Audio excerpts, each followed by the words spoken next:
737 MAX, Boeing's answer to the Airbus A320neo. In the vast expanse of the aviation battleground, two giants, each with a legacy of innovation, went head-to-head for supremacy in the skies. Little did we know this competition would lead to a series of events that would forever alter the course of air travel. Join us as we unravel the intricate tapestry of the 737 MAX saga, a narrative that extends beyond the rivalry of two aerospace titans. Boeing, a name synonymous with the marvels of flight, embarked on a journey to outshine its competitor, yet in this pursuit, unforeseen challenges and consequences emerged. Fasten your seatbelts as we navigate through the turbulent skies of corporate rivalry, design intricacies, and the human stories that unfolded in the wake of two devastating crashes. The wings of innovation carried both dreams and tragedies, revealing a narrative that transcends the boundaries of competition. Welcome aboard this exploration of the 737 MAX, where the skies not only hold the promise of progress, but also conceal the shadows of unattended consequences. This is more than a story of aviation. It's a journey into the heart of the industry giant and the repercussions that echoed worldwide. Welcome to Destination-Aviation.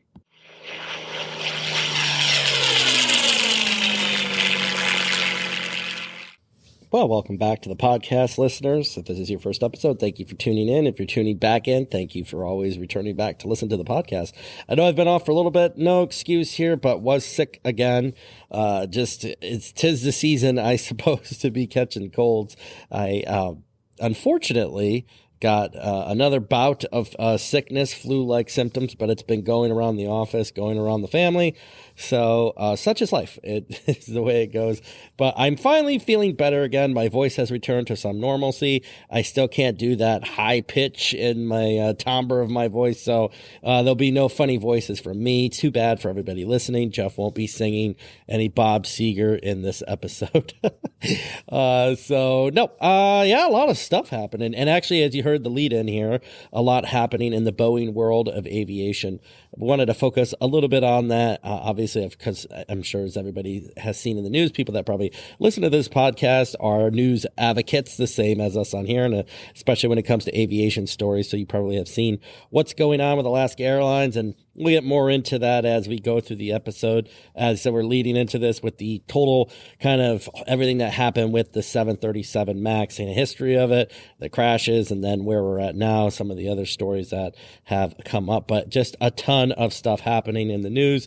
Touch on a few things up front here. Congress is still gridlocked. It sounded like Speaker of the House, Mike Johnson, had a funding bill in order with Senator Chuck Schumer, but it's gone to the wayside. There have been some conservative Democrats that said that they would bail out Speaker Johnson if some of the more hardline Republicans wanted to take him out due to coming to some resolution with the Senate on a continuing resolution for funding. But so far, it seems like we're still in a stalemate. I actually have a legislative call tomorrow, so hopefully I'll get a little further on that, and then we can do an update further on in the week. But as of right now, there has not been a deal reached, unfortunately, for us in our side of the world here in aviation. And the rest of a functioning government, it still seems the chaotic scene of Congress is continuing on.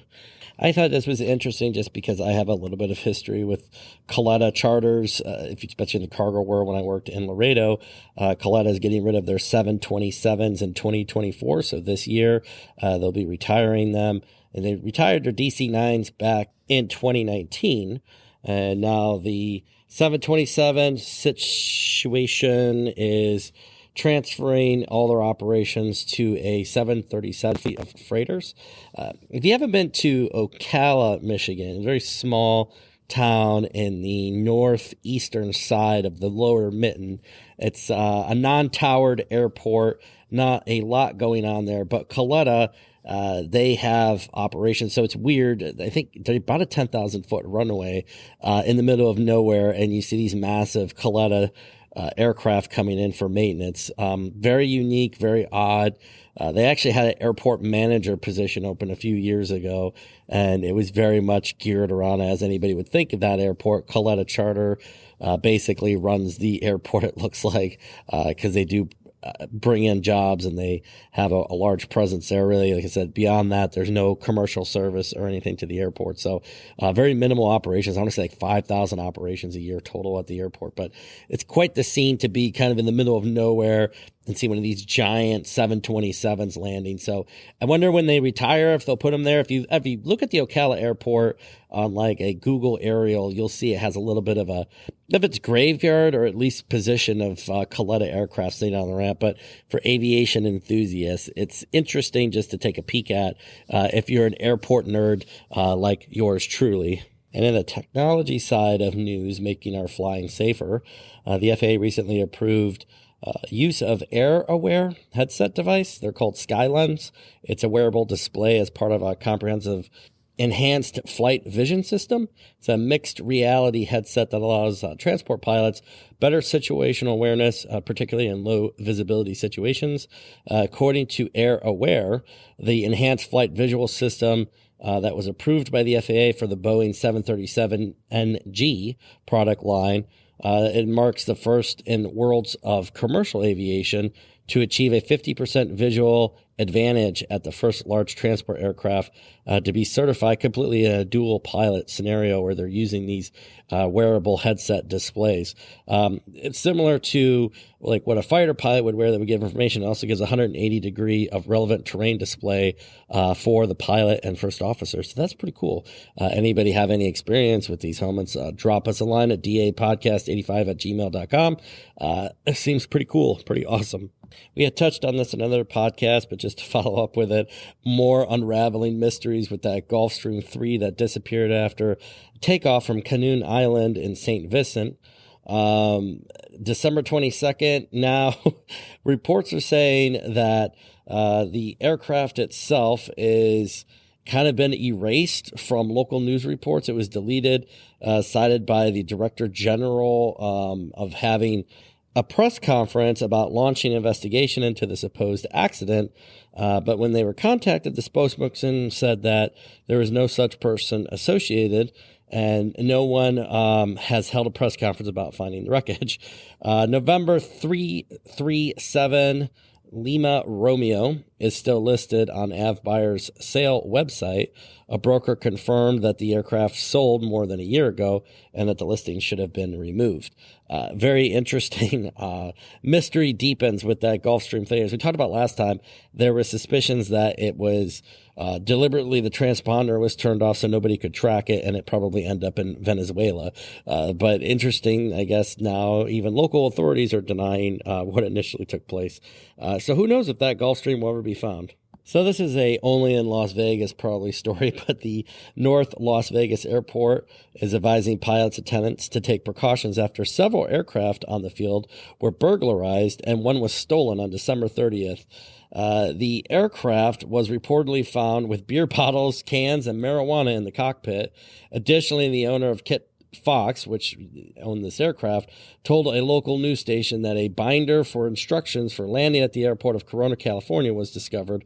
Following the incident, the airport management urged pilots and attendants to properly secure their aircraft and lock hangar doors.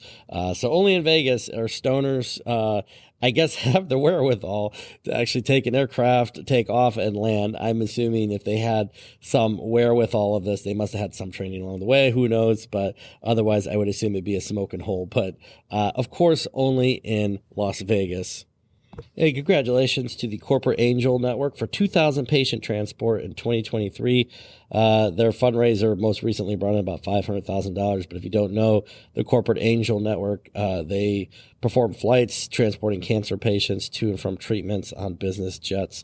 There are 67,000 plus cancer patient flights from the organization since its inception 42 years ago. So still going strong this year with over 2,000 flights. And for those families that are impacted by cancer, things like this, getting people for treatment when they need to be is definitely admirable cause. And so kudos to them on their 2,000 flights. So there's just a ton of news going on. And I normally try not to take too much time up on this, but I feel like there's so many stories I want to talk about. And these are just some of the highlight stories. There's so many other things that are happening in aviation every given moment that's going on that we could talk about for hours. But another thing I wanted to mention, this Kansai International Airport that's located in the middle of Asuka Bay in Japan is sinking. I don't know if anybody has seen this.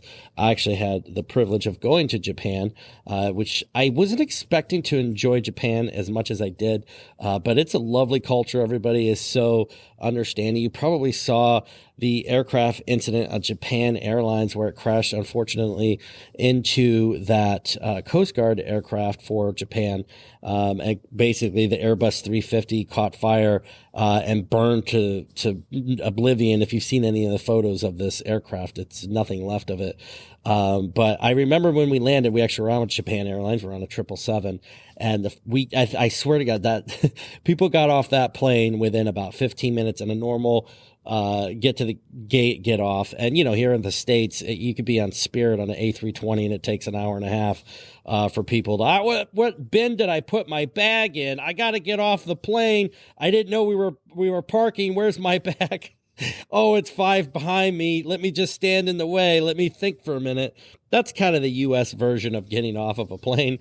But the fact that you saw these pictures where this plane lands in Japan, hits the Coast Guard aircraft on landing, and then there's been some changes now with air traffic control. So who's really at fault? I think they're still investigating that. But it sounded like the Japan Airlines aircraft was not at fault here. It got clearance to land.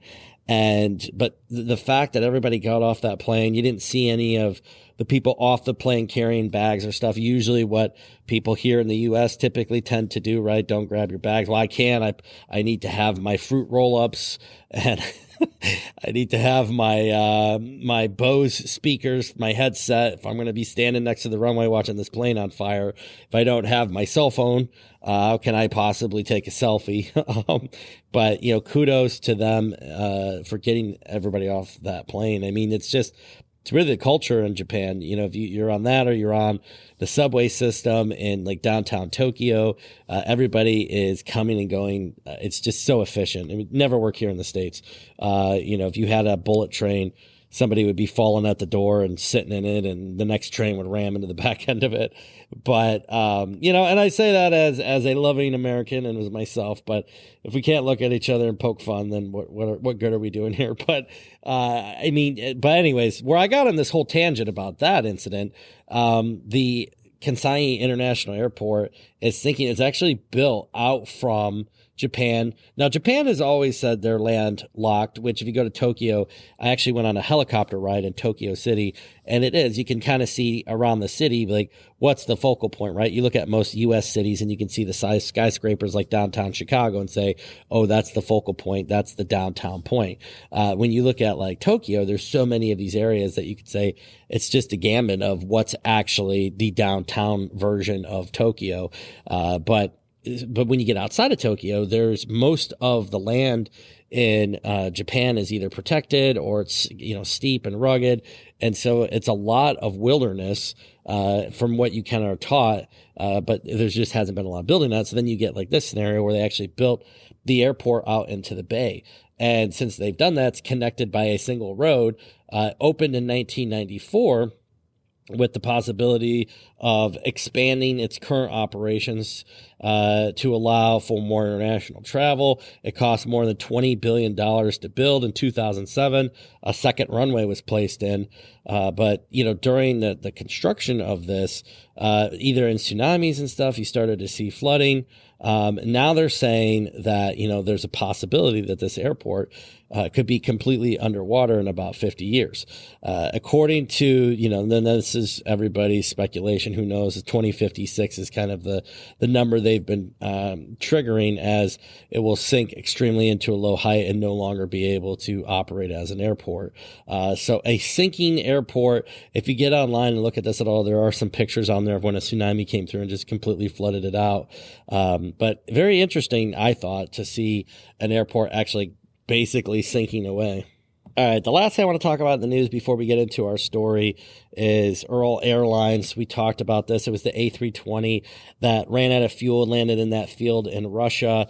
I have been so badly waiting for this video to come on of it trying to take off on the permafrost once it froze. But unfortunately, the new pictures that had surfaced are showing the plane being dismantled. Ural Airlines has given up on retrieving its stranded A320 from a field, instead deciding to dismantle it for parts. The plane made an emergency landing in the field. Now this is reporting hydraulic system failure. Like I said, it was initially reported as fuel. I don't know, question mark on both sides of that. Could have been either one. The carrier initially wanted to fly the A320 off the field and even declared its engines fully operational. But this was later reconsidered given the risks. The plane was set to take off after it froze, but as we said, it suggested the airline's going to scrap the plane for parts instead. Ural Airlines CEO Sergey, he did say that there was a plan of keeping the A320 of its fleet and maybe be remantled at another airport, but it looks like now it is just being dismantled and left to spare parts for cannibalism for other A320s. So just going to mention briefly now into our story the door plug that fell off the 737 MAX and the Alaska Airlines, which prompted me to just do a little dive into our MAX episode here. It's interesting when you look at a new type of aircraft, and Boeing has just been beaten up over this whole MAX scenario. So the door fell off in mid-flight. We'll get into a little more information on that, the door plug, I should say. And then from that, now we'll lead into the two accidents that happened on the MAX, and then kind of follow up with where we're at now and kind of what's happened along the way with this door plug scenario.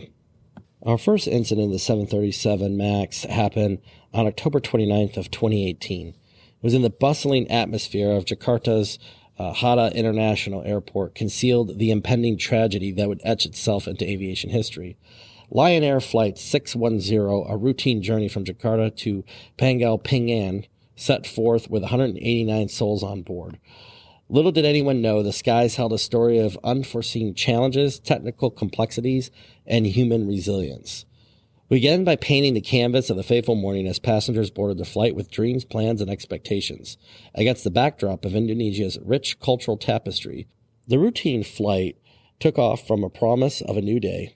Yet within minutes, the skies transformed from the realm of potential to a stage of unfolding disaster. As we ascend through the layers of this narrative, we explore the intricacies of the Boeing 737 MAX, the aircraft at the center of attention, uncover the details of Maneuvering Characteristics Augmentation System, or MCAS, as we've heard, a seemingly invisible force that played a pivotal role in the tragedy. How did a system designed to enhance safety become a catalyst for disaster? This brand new aircraft took off at 6:20 a.m., and was scheduled to arrive at 7:20 a.m. It took off in a westward direction before circling around to the northeast heading, which it held until crashing offshore northeast of Jakarta in the waters estimated to be 115 feet deep. The flight crew requested clearance to return to Jakarta 19 nautical miles into the flight. The accident site was located just 18 miles off the coast of the island of Java. Communication via air traffic control on Flight 610 was lost at 6:33 a.m., so just 13 minutes after departure. Air traffic control informed the National Search and Rescue Agency, which deployed 3 ships and a helicopter to the area. At 7:30 a.m., the agency revealed reports that Flight 610 had crashed a few kilometers in an offshore oil platform. Workers on the platform reportedly saw the aircraft crashed with a steep nose-down angle. Boats were dispatched from the oil platform immediately to the debris field, but no survivors were found. Total on the aircraft was 189 people, and all perished in this accident. At the time, there was much speculation about what happened. This brand new aircraft could just seemingly go down in a good weather day. On October 29th, the Indonesian Transport Ministry ordered the country's airlines to conduct emergency inspections of all 737 MAX 8 aircraft. The ministry also launched a special audit on Lion Air to see if any problems existed with the management system. The Transport Ministry announced that all Boeing 737 MAX 8 were airworthy and allowed them to resume normal operations on the 31st of October. So with this crash, right, we have a brand new aircraft. Obviously, Boeing's backing behind the airplane. It's been in operation now for a little while. It's been returned to service. Fast forward 5 months later, right? So as we've seen in these episodes, it takes a long time to do an accident investigation to really get to the heart of the matter of what's going on. So fast forward 5 months on the road, Ethiopian Airlines Flight 302, another 737 MAX, scheduled passenger service from Bole International Airport in Ethiopia to Kenya on March 10th of 2019. The MAX took off out of Bistof. And then 6 minutes later after takeoff, so once again, we're still within that range of what we saw in the Indonesian crash as far as immediately happening after takeoff. The aircraft, so Flight 302, is second MAX in less than 5 months, crashes and kills all 157 individuals on board the aircraft. So this kicked off a grounding of the 737 MAX. The groundings were ordered despite Boeing CEO Dennis Muhlenberg's public assurances that the plane was safe. And in a phone conversation with President Trump, he reiterated to the president that the position of Boeing was that the MAX aircraft is safe. In response to increasing domestic and international pressure to take action, the U.S. Federal Aviation Administration grounded the aircraft on March 13th, 2019, reversing a continued airworthiness notice that was issued 2 days prior. The 737 MAX, there was about 30 flying in the U.S. at the time, and they were allowed to reach their destinations. By March 18th, every single Boeing 737 MAX, 387 in total, were grounded. It affected about 8,600 weekly flights operated by 15 airlines across the globe, and this kicked off really a 2-year hiatus of that aircraft as they reviewed what happened. Now, if you remember from some of our other podcasts, like Pittsburgh or what happened in Colorado Springs, there are some incidences where the 737 mix of aircraft has sprung its head in accidents. But, generally speaking, this aircraft is extremely safe. One of the safest aircraft ever built. It has a very long history of operating for the airlines flawlessly. And so you take that long history, really the first incident of a flight with them was April 9th of 1967. So you're talking a, basically 56-year history of the 737 variations flying around the globe and really producing mass travel for all of us that are not fortunate enough to have our own private aircraft. So it really is a backbone of the airplane industry. But when you look at any industry, aviation's not excluded from this. Over time, the acquisition of different aircraft manufacturers really have come down to two main major manufacturers, right? Boeing and Airbus. And so between the competition, those two groups, Boeing, obviously American made, Airbus, European. There's an affinity towards Boeing in the United States. There's a lot of pride in Boeing. But when you look at the competition and you look at some of the decisions made, it really was a design of an aircraft to compete. And we'll talk a little bit now about that history. So in 2006, Boeing started considering the replacement of the 737 with a clean sheet design that could follow the Boeing 787 Dreamliner. In June of 2010, a decision on this replacement was postponed until 2011. On December 1st of 2010, Boeing's main competitor, Airbus, launched the Airbus A320neo family to improve fuel economy and operating efficiency with new engines, the LEAP from CFM International, and the PW1000G from Pratt & Whitney. This spurred, in February of 2011, Boeing CEO Jim McNerney said, "We're going to do a new airplane." At the time, the company had been developing a new aircraft to replace the 737 as part of its Yellowstone project. In March of 2011, Boeing Commercial Airplanes president James Alba told participants of a trade meeting that the company was not sure about the 737 re-engine, as Boeing CFO James Bell had said the investor conference the same month had a similar message. The Airbus A320neo gathered 667 commitments at the June 2011 Paris Air Show, bringing its order backlog to 1,029 units and setting a record for new commercial airlines. So hence, right now we're in a position where Boeing is taking a back seat in this realm of their very successful 737 to Airbus's new neo with a 4% improved fuel efficiency. So on July 2011, American Airlines announced the order of 460 narrow-body jets, including 130 A320ceo, current engine option, 130 A320neos, and 100 737NGs, an intended order of 100 re-engined 737s CFM LEAP in Boeing's pursued project. The order broke Boeing's long-term monopoly with American Airlines. Faced with the news of record orders for Airbus and the defection of a longtime loyal customer on August 30th of 2011, so right, we're rapidly pushing through 2011 here with different announcements. Boeing's, let's try that a third time. Boeing's board of directors. I think I'm just getting boring. I mean, maybe I have Elon Musk on their brain, his boring company, or maybe it's just Boeing's board of directors doesn't sit well within my head for some reason. They approved the launch of a re-engined 737, expecting, surprise, surprise, a 4% lower fuel burn than the Airbus A320neo. Studies for an additional drag reduction were performed during 2011, including revised tail cone, natural Lamar flow nacelles, and a hybrid Lamar for flow vertical stabilizer. This is to focus the re-engine project Boeing abandoned and redevelop the new design under the Yellowstone project. So now we're at a point where they were going to redesign a total aircraft. Now they're just redesigning how to make the current aircraft longer and sit more people and also make it more fuel efficient. Boeing expected the 737 MAX to meet and exceed the range of the Airbus A320neo. The configuration for the 737 MAX was scheduled for a 2013 unveiling.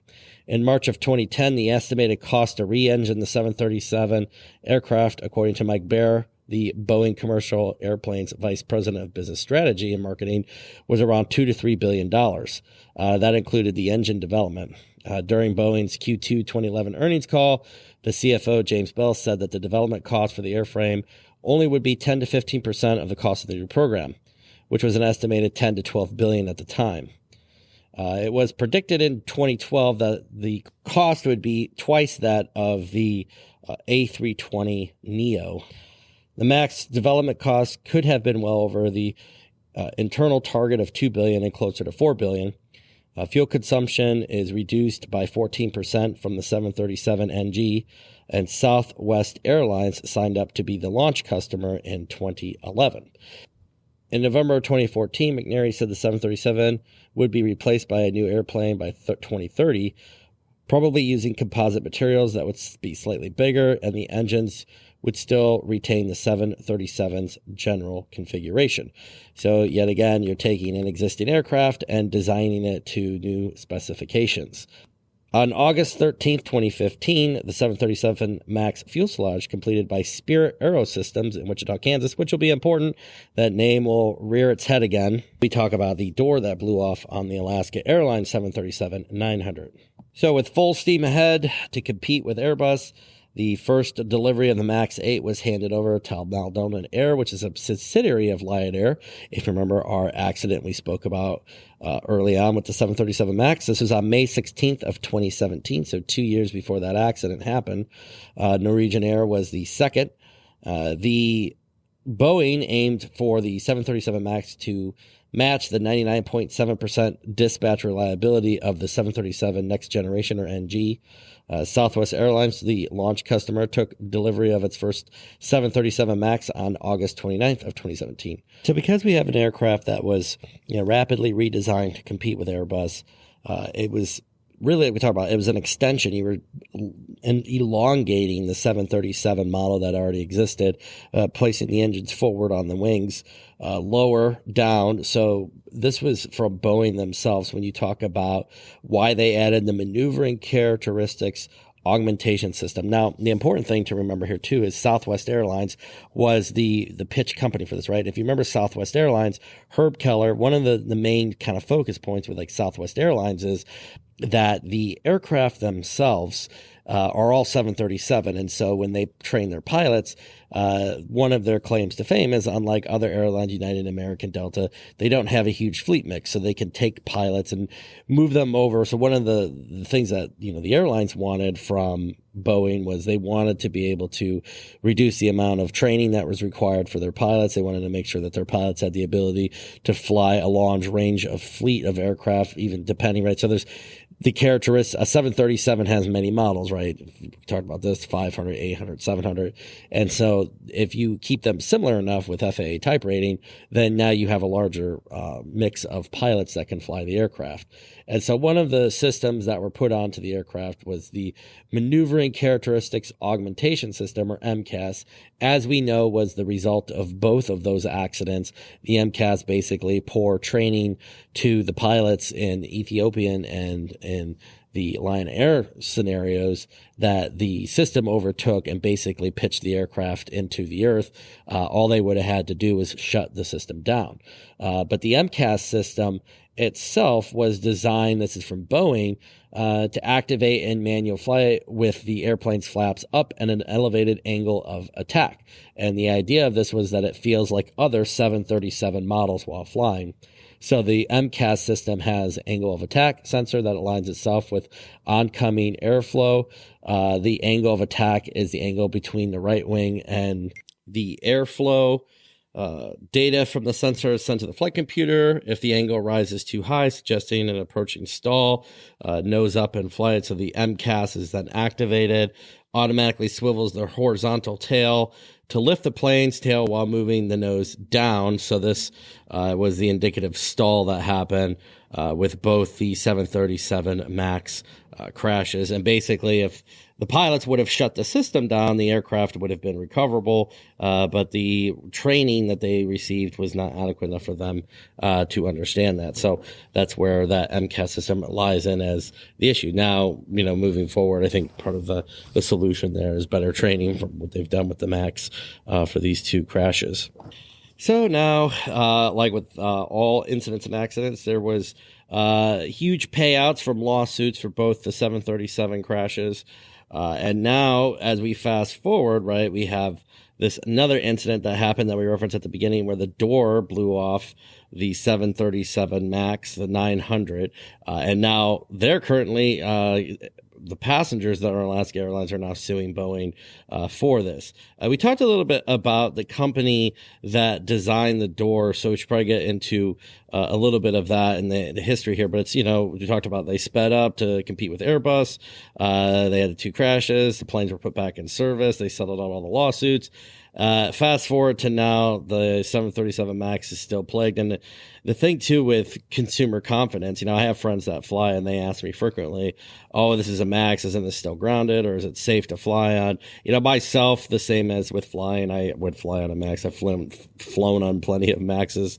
I don't necessarily have the heartburn that other people do, but this plane just seems to be filled with gremlins now, and unfortunately is hitting that point, it seems like, in history where it is going to be that aircraft where you point within the time frame and say, yep, that was a problem aircraft from day one.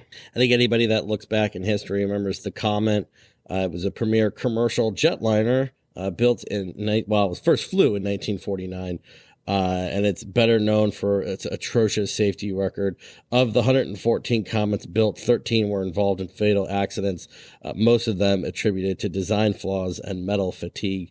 Not saying that the MAX is necessarily in that category, but it's hard to get consumer confidence back when you have so many incidents. And then, as we talked about, this door, so it's a 737-900 where the door plug on this Alaska Airlines basically fell off the aircraft around 16,000 feet in flight. Lucky thing they weren't higher, right?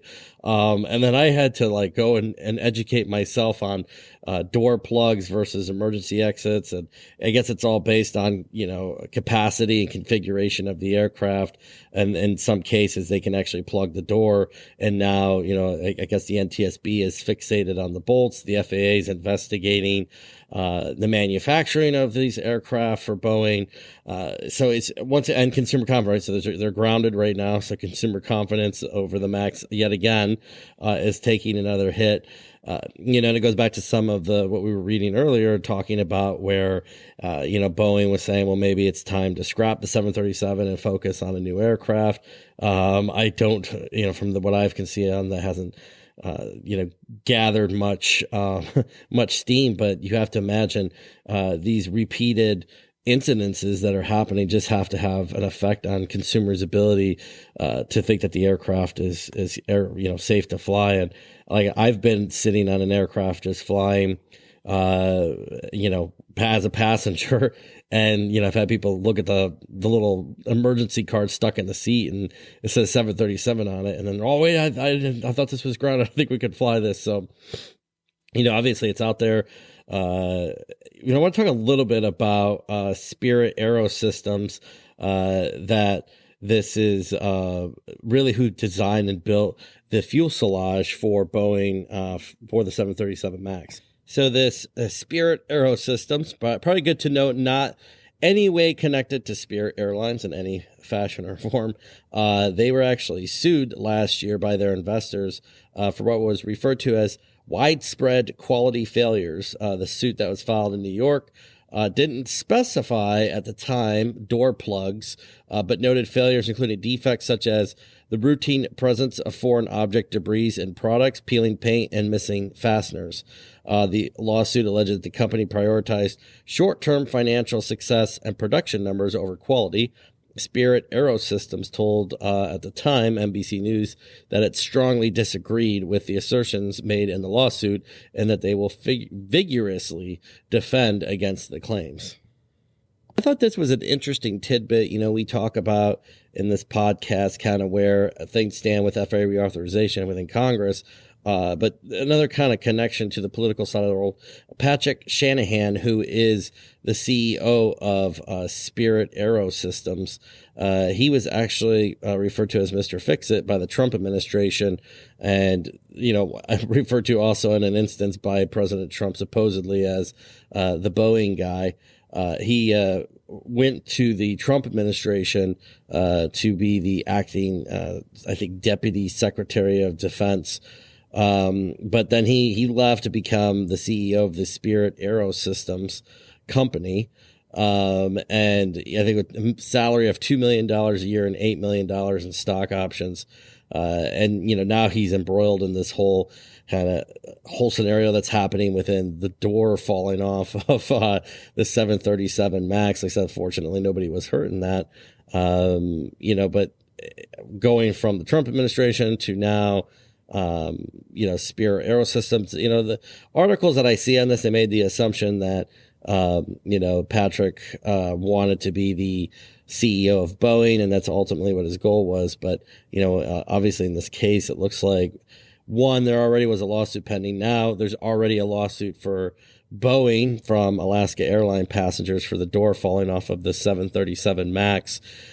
So yet again, it's going to be interesting to see how this works. And if you remember back to the 787 Dreamliner, that aircraft had issues with its battery banks, and that was another Spirit Aerosystems problem that they had to fix. I remember we had ANA fly into San Jose at the time, and they had a battery issue at the gate.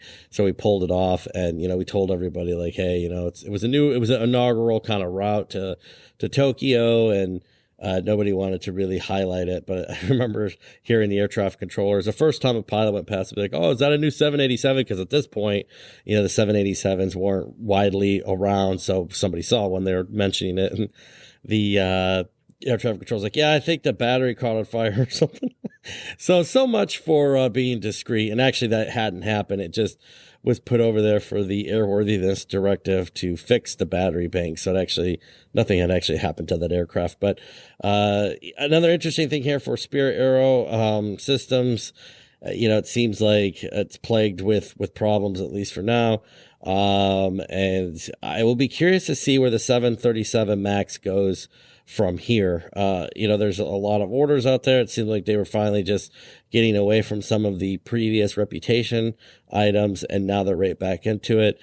Senator Cantwell, who oversees the Senate side for transportation, specifically, to the FAA. She had sent a letter, of course, with Boeing being in her backyard. She's senator from Washington, the state of Washington. She basically demanding to know what happened. So they're going to get all caught up again in Congress. And like we said right now, investigation, FAA, NTSB.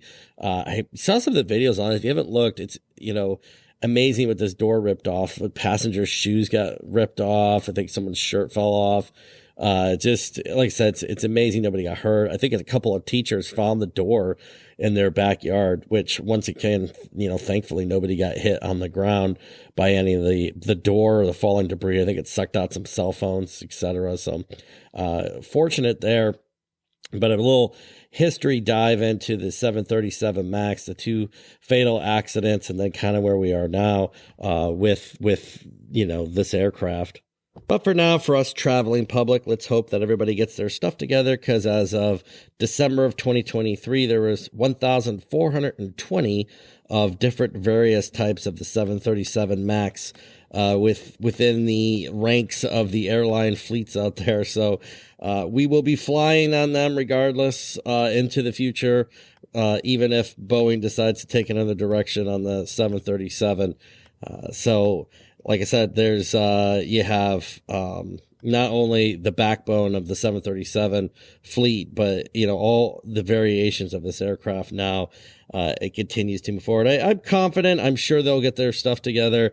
It's just once again plagued by a lot of issues, and it's getting the bad reputation. But hopefully, like I said, in this case, they'll square it away.